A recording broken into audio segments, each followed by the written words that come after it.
Assalamualaikum warahmatullahi wabarakatuh. Halo sahabat cerita kehidupan. Apa kabar kalian semua? Syukur alhamdulillah kita bisa berjumpa lagi di channel ini. Salawat dan salam selalu tetap tercurah kepada junjungan kita, Nabi besar Muhammad Sallallahu Alaihi Wasallam. Tidak lupa kami sampaikan salam sehat, salam sejahtera. Semoga kita semua tetap dalam lindungan Allah Subhanahu wa Ta'ala.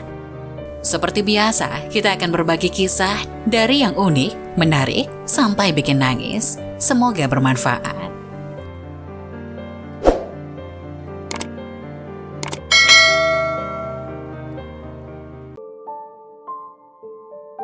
Pria ini berhaji ditemani jin Islam. Berikut kisah lengkapnya.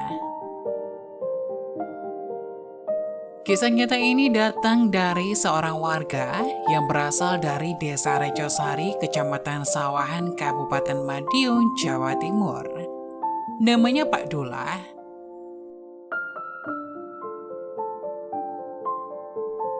Dullah disebut juga Dullah Soponyono. Kisah ini bermula ketika ia masih muda, sekitar usia 26 tahun. Dullah adalah seorang pemuda yang rajin bekerja dan beribadah. Pekerjaannya adalah buruh tani yang bekerja di ladang dan terkadang membersihkan rumput di antara sawah. Saat panen tiba, ia pun memanen padi untuk mendapatkan upah dari pemilik, dan hasil pekerjaan itu dia mengumpulkan untuk niat digunakan biaya pergi haji.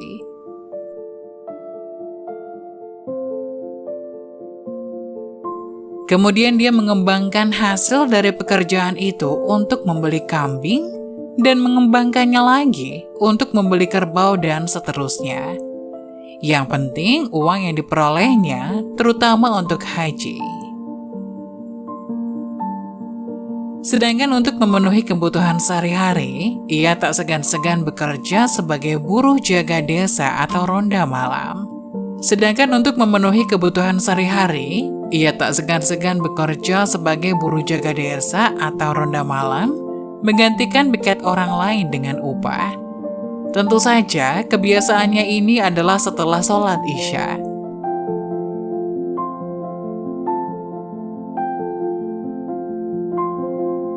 Bahkan ia sering diminta mengaji oleh tetangganya yang sedang hajatan. Jika ada kegiatan yang dijanjikan, dia tidak akan ketinggalan.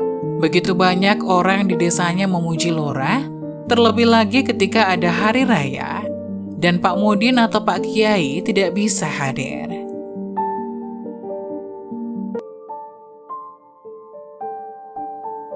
Dullah pun mewakilinya.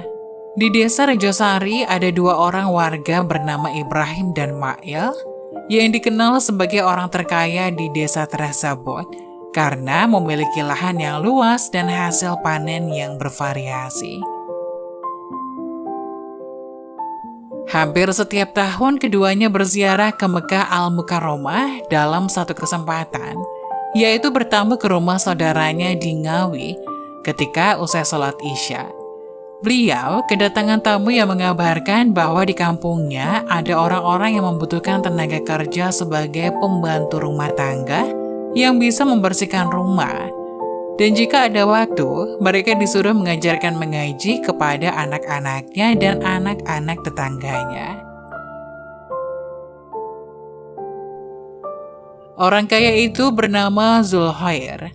Dia punya musola yang kaya dan sopan terhadap siapapun. Akhirnya setuju untuk bekerja di tempat orang itu. Akhirnya Dullah pun bergabung dengan Pak Zulkhair.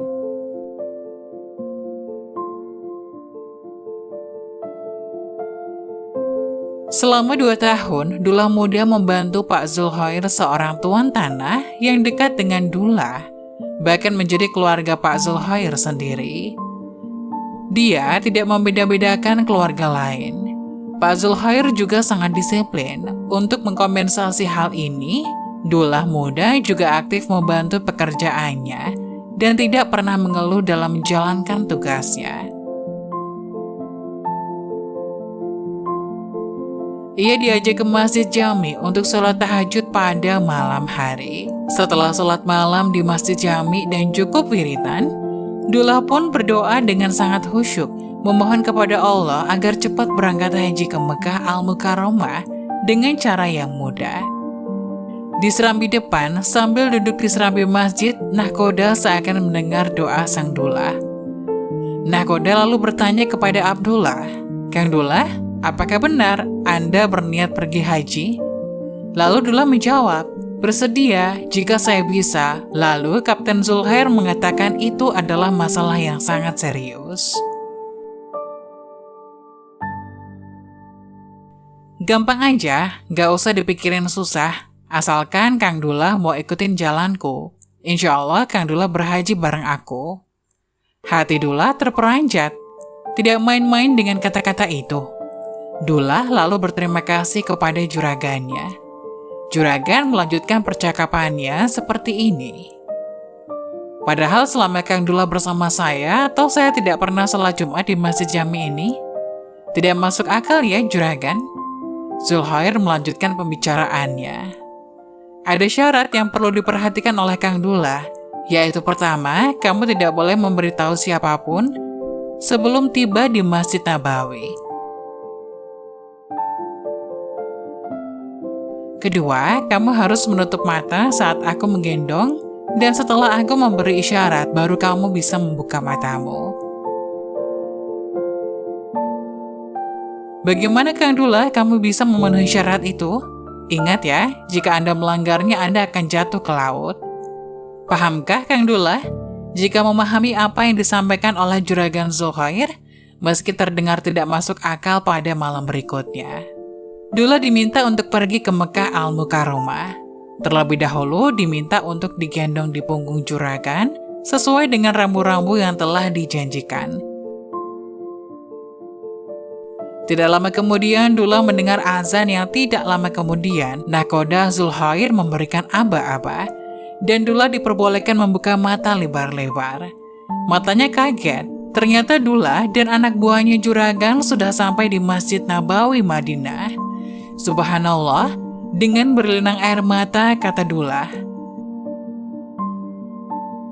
Kemudian sesampainya di Mekah Al-Mukarramah, Dullah bersama juragannya menunaikan ibadah haji.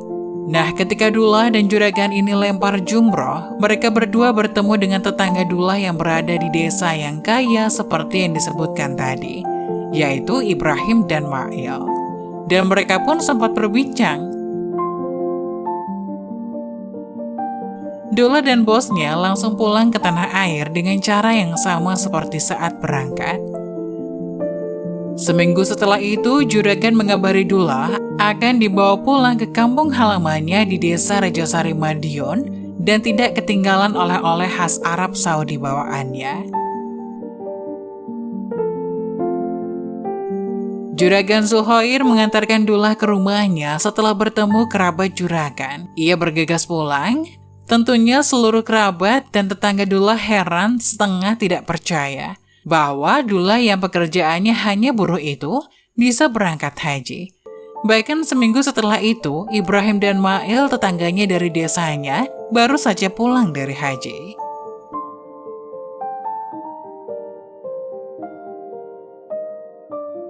Tadi dia berdua menceritakan pengalamannya di Mekah, bahwa pada saat lempar jumroh, dia sama-sama bertemu dan berbincang dengan Dullah.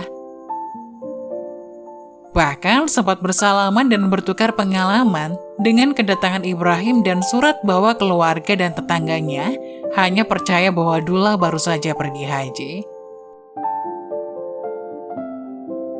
Dengan nakodanya setiap bulan karena Dullah merasa berhutang budi kepada juragan Zulkhair, sehingga pada suatu kesempatan Dullah pergi mengunjungi rumah juragan. Dia membawa hadiah untuknya dari hasil panennya, mulai dari kelapa, beras ketan, dan sebagainya. Kira-kira ke selatan, tepatnya selatan jembatan Catur, sekitar 100 meter, belok kanan. Tapi saat itulah Dullah terkejut. Ada musola dan setiap sholat maghrib pasti saya ajarkan ngaji ke anak-anak di musola. Tapi rumahnya di mana? Kata Dullah bingung. Sementara sekarang yang terlihat hanya daun pohon kapuk yang besar dan lebat. Dan di bawahnya itu ada banyak batu besar. Dullah tertegun sejenak dan duduk bersimpuh. Dia lemas, hampir tidak bisa berjalan. Sore hari, Dullah sowan pergi ke kediaman Romo Kiai Gosali di pesantren Jedis berdagang di Madiun. Dari Romo Kiai dan akhirnya dijuluki Dullah Soponyono karena ziarahnya diantarkan oleh jin Islam. Masya Allah. Semoga dengan kisah tadi bisa meningkatkan ketakwaan kita terhadap Allah Subhanahu wa Ta'ala. Sekian dari kami. Jangan lupa like, subscribe, komen video ini agar tidak ketinggalan video-video bermanfaat selanjutnya. Terima kasih. Wassalamualaikum warahmatullahi wabarakatuh.